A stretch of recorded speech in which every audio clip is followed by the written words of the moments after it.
Nós chegamos a um momento crucial da nossa série em Gênesis, a nossa pequena série, já que nós estamos tratando dos 11 primeiros capítulos nesses primeiros dias. Nós acabamos de contemplar a mais espetacular demonstração de juízo de Deus sobre a impiedade humana. Mas mais do que isso, nós testemunhamos essa inacreditável graça salvadora de Deus em meio à destruição. A arca que flutuou sobre as águas do juízo não era apenas um refúgio, mas um prenúncio da salvação que viria. No último domingo, nós vimos Noé e sua família saindo da arca, pisando em terra firme, oferecendo sacrifícios de gratidão. E agora, Deus se manifesta novamente, não mais nesse rugido das águas, mas com uma voz de aliança, estabelecendo uma aliança com Noé e sua descendência. O que significa esse novo começo? Que tipo de mundo Deus passou a construir a partir desse dilúvio? O que essa aliança nos revela sobre o caráter de Deus, sobre nossa própria existência?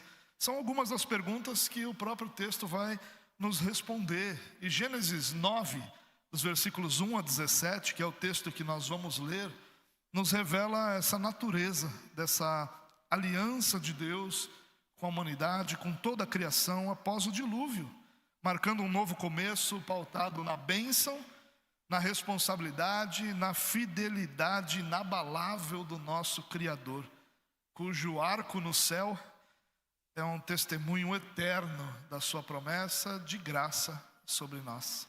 Eu queria então convidar você para que nós pudéssemos ler Gênesis capítulo 9, os 17 primeiros versos desse capítulo, onde o texto diz assim: Deus abençoou Noé e os seus filhos, dizendo: sejam fecundos, multipliquem-se e encham a terra. Todos os animais da terra e todas as aves dos céus terão medo e pavor de vocês. Tudo que se move sobre a terra e todos os peixes do mar serão entregues nas mãos de vocês. Tudo que se move e vive servirá de alimento para vocês. Assim como lhes dei a erva verde, agora lhes dou todas as coisas. Carne, porém, com sua vida, isso é, com seu sangue, vocês não devem comer. Certamente requererei o sangue de vocês, o sangue da vida de vocês, de todo animal o requererei, bem como do ser humano, sim, de cada um requererei a vida de seu semelhante.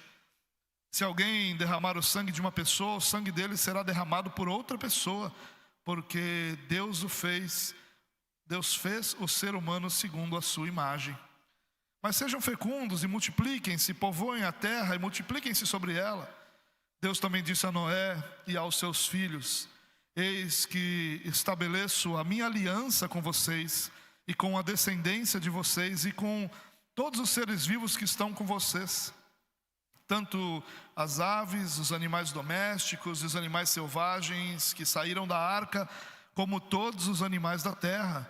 Estabeleço a minha aliança com vocês. Nunca mais os seres vivos serão destruídos pelas águas de um dilúvio. Nunca mais haverá dilúvio para destruir a terra.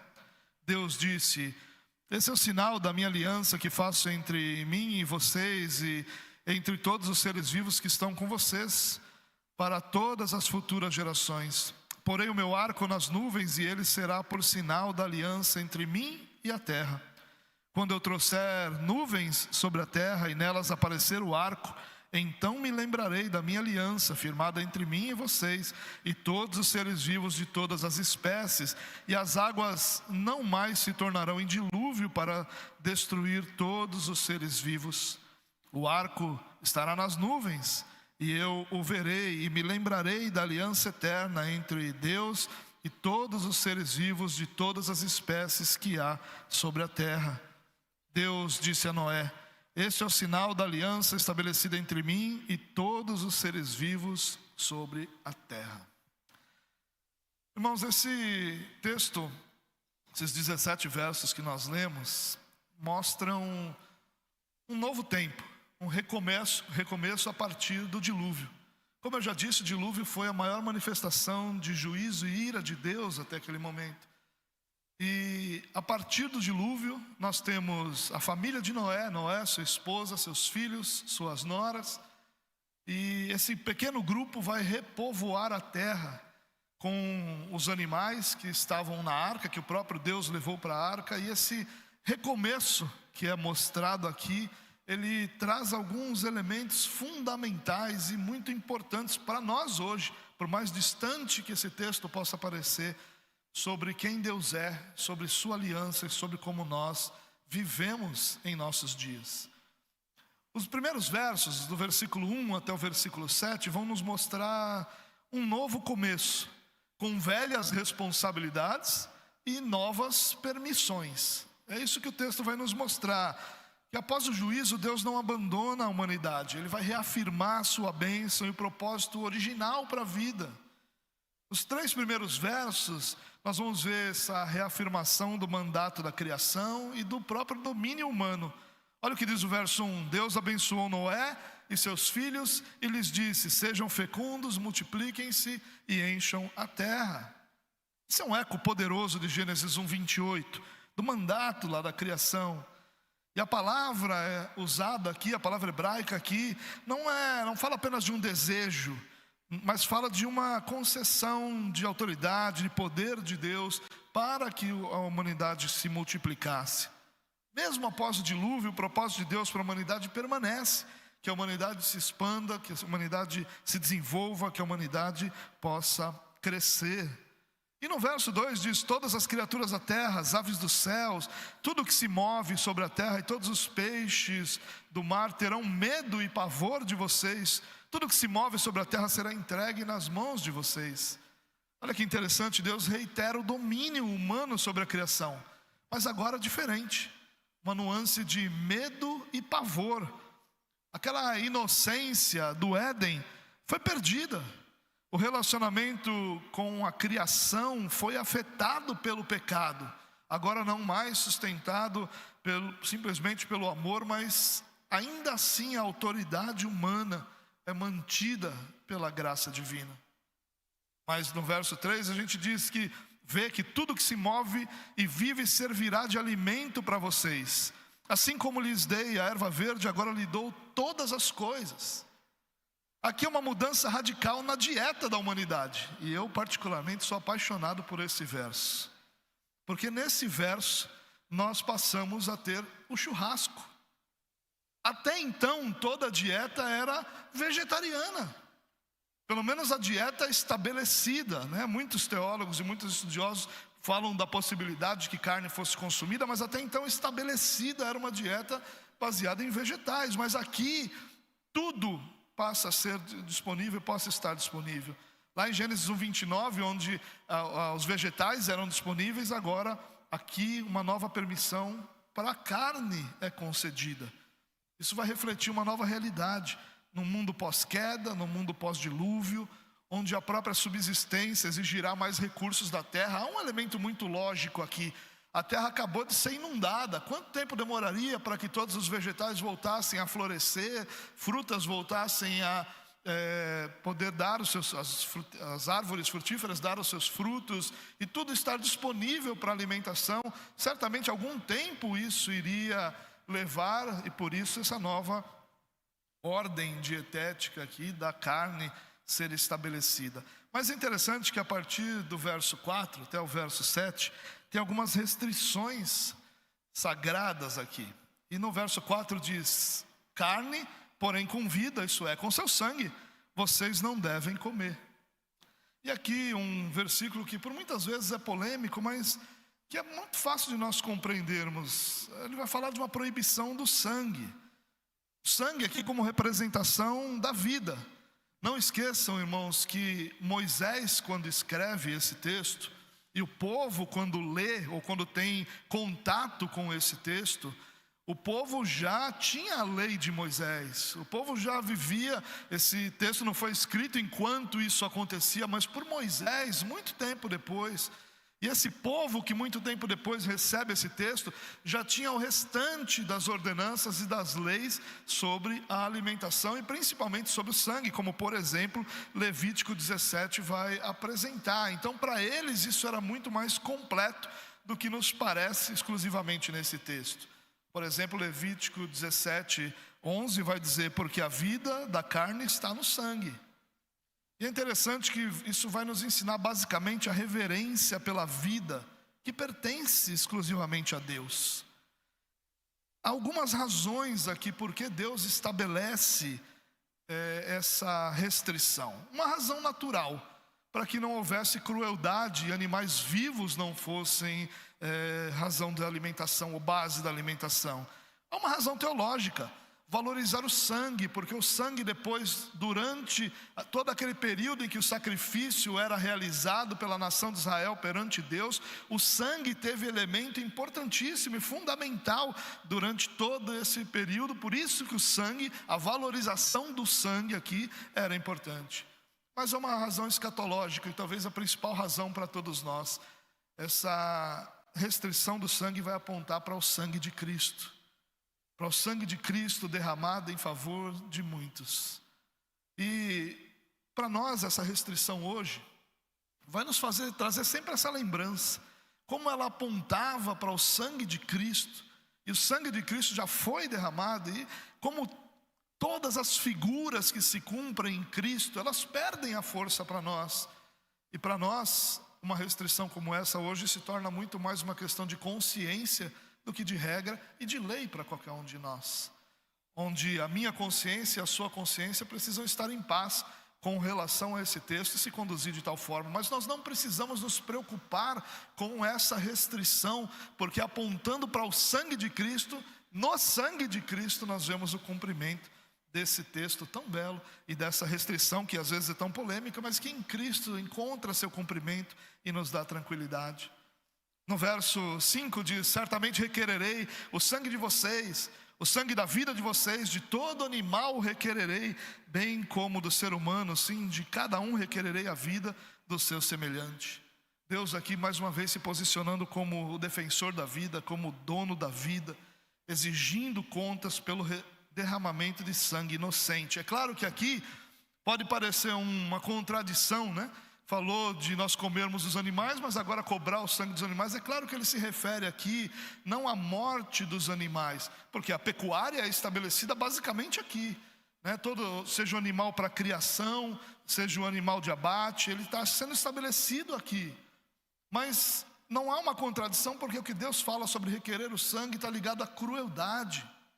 Assim como o mandamento não matarás é muito melhor compreendido como não assassinarás, a ideia aqui é a mesma, é a ideia da crueldade contra os animais e do assassinato de seres humanos. E isso está estabelecido aqui de uma forma muito clara.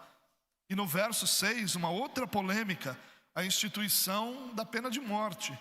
Se alguém derramar o sangue de uma pessoa, o sangue dela será derramado por outra pessoa, porque Deus fez o ser humano segundo a sua imagem.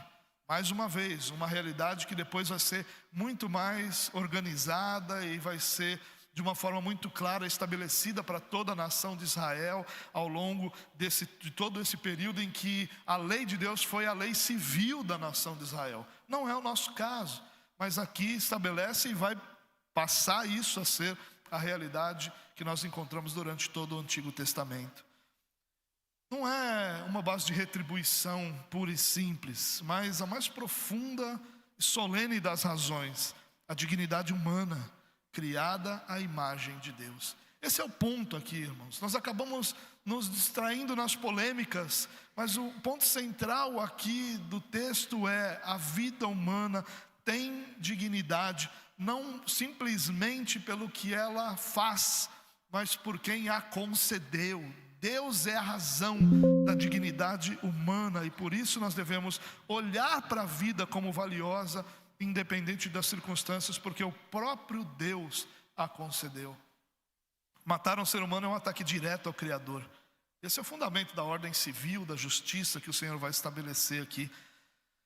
Bom, esse texto deixa muito claro que uma violação da vida humana é uma afronta direta à majestade de Deus. Calvino falava que cujo caráter é como que estampado no homem. No verso 7 há uma reafirmação: mas sejam fecundos e multipliquem-se, povoem a terra e multipliquem-se sobre ela. A bênção e o mandato são repetidos, enfatizando aqui a importância da vida e da continuidade da raça humana sob a proteção e a provisão de Deus. Todas essas regulações de Deus têm esse alvo: valorizar a vida e estabelecer a proteção da vida e estabelecer essa provisão que vem do próprio Deus para toda a humanidade. Mas nos versos 8 a 11, Deus vai estabelecer essa aliança e vai mostrar sua fidelidade numa aliança universal. Para nós, o nosso conceito de aliança na nossa sociedade é muito pobre, porque a principal aliança que nós estabelecemos é o casamento. E é uma aliança onde ambos estabelecem e se comprometem com a aliança. No Oriente Antigo, uma aliança não era estabelecida assim, ela era basicamente fruto de alguém que tinha autoridade e poder e que estabelecia essa aliança, e a outra parte era a parte que apenas usufruía dessa aliança e obedecia essa aliança quando isso era necessário também. E aqui é esse tipo de aliança que Deus está estabelecendo, uma aliança que é unilateral, que é o próprio Deus que estabelece e que o homem usufrui dessa aliança porque o próprio Deus a instituiu. Olha no verso 8, que interessante. Deus também disse a Noé e aos seus filhos: eis que estabeleço a minha aliança com vocês e com a descendência de vocês e com todos os seres vivos que estão com vocês, tanto as aves, os animais domésticos, os animais selvagens que saíram da arca, como todos os animais da terra. A palavra central aqui é aliança, que é um conceito fundamental para nós como reformados. Nós caminhamos e entendemos o nosso relacionamento com Deus como um relacionamento fundamentado numa aliança que o Senhor estabeleceu conosco, com o seu povo. E aqui, como eu disse, é uma aliança unilateral, iniciada por Deus, sem contrapartida, sem pré-requisitos, nenhum tipo de pré-requisito em Noé. É uma aliança que vai abranger não apenas Noé e sua descendência, mas toda a criação. É um pacto universal. Na verdade, irmãos, essa aliança noética, ela nada mais é do que uma aliança que estabelece a graça comum. Aquilo que nós chamamos de graça comum na teologia, ou seja, a graça de Deus que alcança toda a humanidade, independente de fé, independente de conduta, nós chamamos isso de graça comum. Essa graça comum, ela é estabelecida aqui. Essa aliança mostra Deus estabelecendo uma graça, derramando graça a toda a humanidade.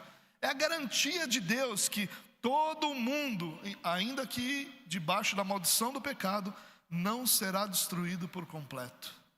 Deus estabelece essa aliança, e essa graça comum é aquilo que Deus derrama sobre toda a humanidade, ainda hoje e constantemente.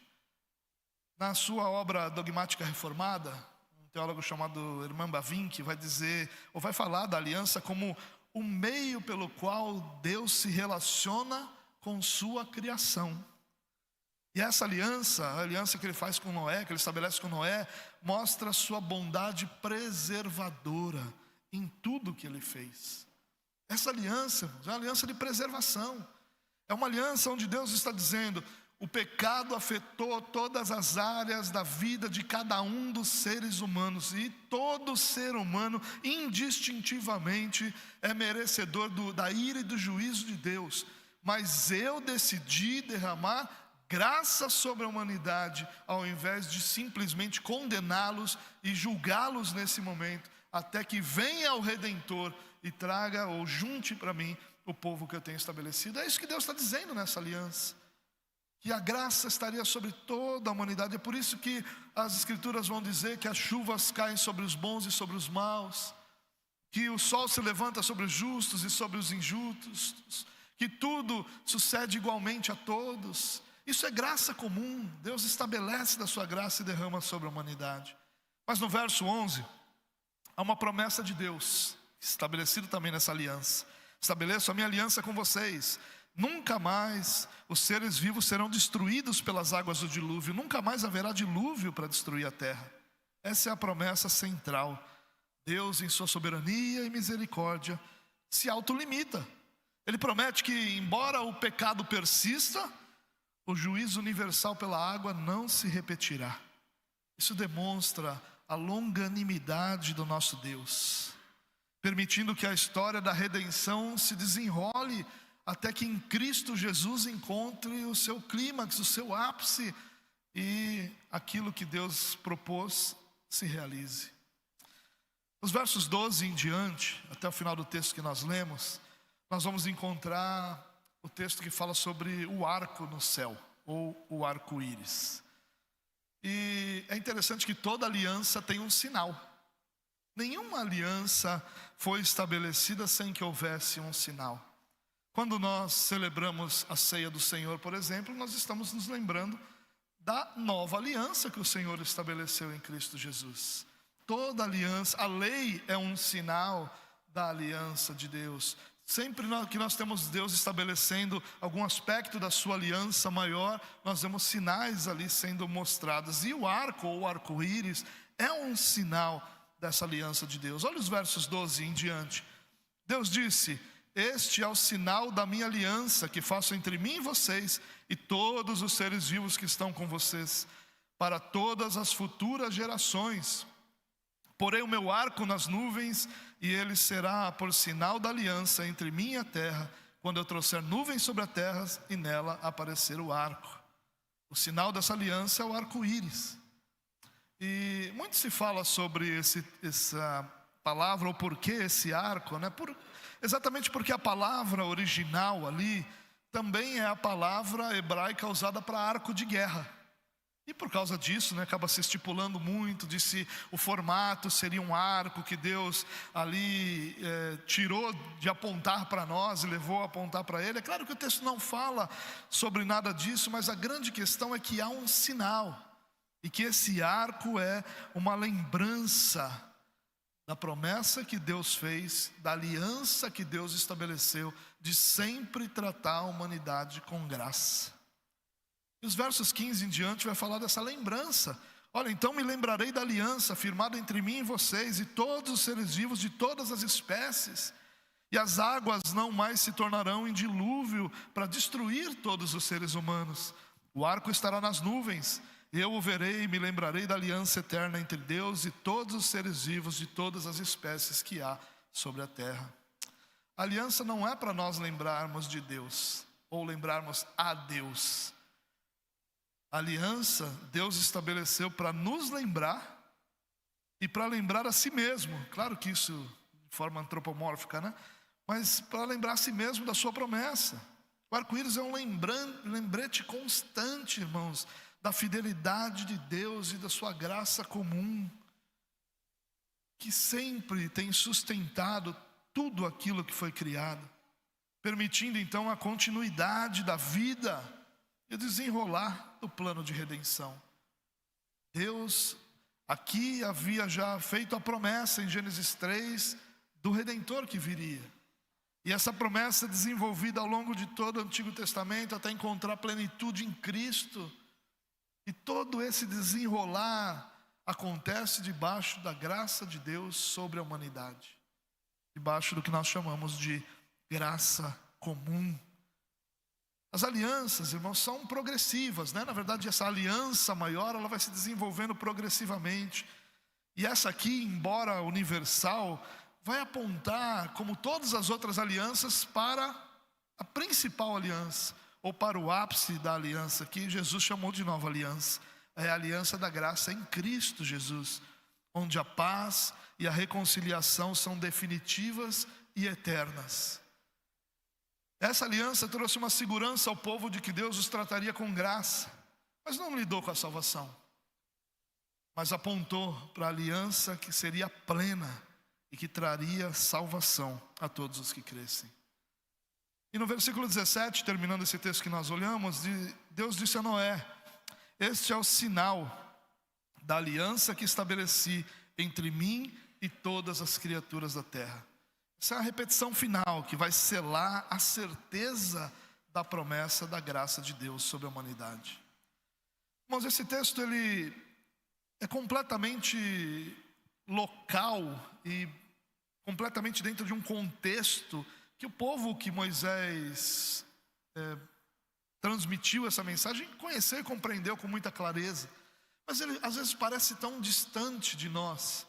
Mas não é. Esse é um texto absurdamente atemporal. que pode e que deve impactar as nossas vidas, nos lembrando dessa bela aliança que o Senhor estabeleceu. Eu queria então terminar essa mensagem trazendo 3 aplicações desse texto para a nossa vida. Trazendo esse texto, ou tentando compartilhar com vocês como esse texto pode fazer parte da nossa vida ou encorajar a nossa vida e o nosso cotidiano. E a primeira dessas aplicações é: valorize e proteja a vida humana. Reconheçamos que cada vida, desde sua concepção, naquele momento onde ainda é chamado por muitos de feto e não de ser humano, desde aquele momento da concepção até sua morte natural, vai carregar sempre em si a imagem de Deus. É claro que essa imagem não é como deveria ser, porque a própria realidade é que todos nós fomos afetados pelo pecado. Mas ainda assim, todo ser humano carrega a imagem de Deus em alguma medida. Lute contra toda forma de desvalorização da vida. Seja o aborto, seja a eutanásia, seja a violência, seja a exploração, seja qualquer tipo de injustiça, toda desvalorização da vida deve encontrar em nossos corações a rejeição. Nós não podemos, por mais que os nossos dias muitas vezes nos provoquem a viver uma realidade de desejar essa desvalorização, esse texto mostra que Deus estabelece muito claramente que Ele é o Senhor da vida e que é Ele quem tem o direito de lidar com ela da forma que Ele deseja. E a nossa realidade nisso é valorizarmos a vida e a protegê-la. A grande lição para nós aqui, irmãos, é: viva em exercício de misericórdia, justiça, honre o seu Criador, valorizando e protegendo a vida humana. A segunda aplicação que eu quero compartilhar com você é: confie na fidelidade inabalável de Deus. Quando você olhar para o arco-íris a partir de hoje, a minha oração é que o Senhor te lembre disso. E cada vez que você vê o arco-íris, ao invés de lembrar, vou pegar o celular para fazer a foto e fazer um post, você lembre antes disso de que aquele é um sinal da graça de Deus sobre nós, sobre toda a humanidade. Não é um fenômeno meteorológico, existe uma explicação meteorológica por que ele acontece, mas nós o enxergamos como uma promessa visível de Deus que cumpre suas palavras. É algo que nós podemos ver com os nossos olhos como cumprimento. Se você hoje vê um arco-íris, é porque Deus cumpriu a promessa que Ele fez de não mais destruir a humanidade a partir daquele momento. E isso deveria encorajar a nossa vida, deveria acalmar nosso coração, deveria nos fortalecer a nossa fé nessa fidelidade inabalável do nosso Deus. Mesmo em meio às tempestades da vida, quando as nuvens escuras nos ameaçam, lembre-se que Deus é fiel para manter sua aliança.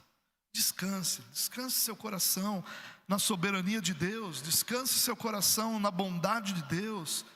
Lembre-se que o arco-íris é a promessa de que Ele não nos abandonará, não nos deixará a nossa própria sorte, mas permanecerá governando soberanamente sobre todas as coisas, até que Ele cumpra cada um dos seus propósitos sobre nós. Descanse seu coração na soberania e na fidelidade de Deus.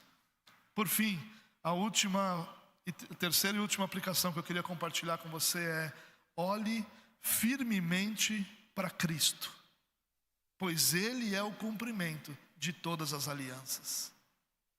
Todas as alianças anteriores a Cristo são incompletas, são dependentes de algo que viria ou de algo que já tinha vindo. Mas em Cristo Jesus nós temos o cumprimento de todas as alianças. A aliança noética, ou a aliança que Deus fez com Noé e com sua família. E é interessante esse detalhe que Deus estabelece aliança com Noé e com sua família. Noé foi achado justo, Noé achou graça aos olhos do Senhor, mas essa aliança que Deus faz se estende à sua família, e a graça de Deus se estende à sua família e você precisa crer nisso. A graça de Deus, essa aliança de Deus com você se estende à sua família também. Mas essa aliança que Deus fez com Noé, ela nos protege do quê? De um juízo físico global, de Deus destruir tudo de novo. Mas e o juízo sobre o pecado que ainda paira sobre a humanidade? Por isso que toda aliança até Cristo é incompleta. Porque todo mundo poderia ter tranquilidade a partir daquele momento de dizer, bom, Deus não vai destruir. Eu vou viver uma vida, ainda que hajam perigos e riscos nela, mas vou viver uma vida sem o medo de ser destruído pelo Senhor. Mas e o juízo do pecado? E o julgamento sobre o pecado? Isso ainda pairava sobre a humanidade. Mas é em Cristo que nós encontramos o verdadeiro arco, se nós podemos dizer assim, que nos salva da ira divina.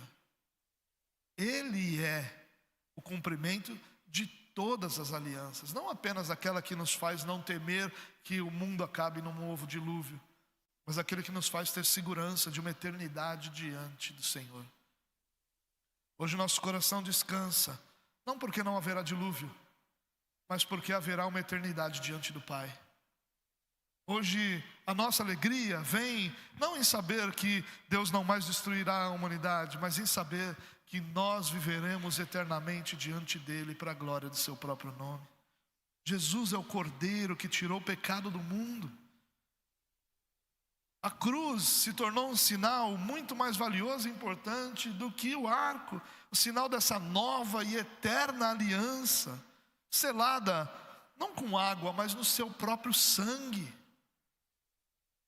Nele a promessa de paz é perfeita e completa. Nele não só essa vida deixa de ser um temor, mas a vida eterna passa a ser uma realidade. Por isso, meu irmão, eu quero te encorajar a se aproximar ainda mais do seu Salvador, porque é Ele que traz descanso real e completo e eterno para a sua alma. E se você não o recebeu ainda como Salvador da sua vida, que você faça isso nessa noite, você renda seu coração ao Senhor, deposite nele a sua fé, a sua esperança, para que Ele possa trazer ao seu coração essa paz e esse descanso que só Ele pode dar. E você que já fez isso, que você seja encorajado a se aproximar dEle, para encontrar o verdadeiro e pleno descanso.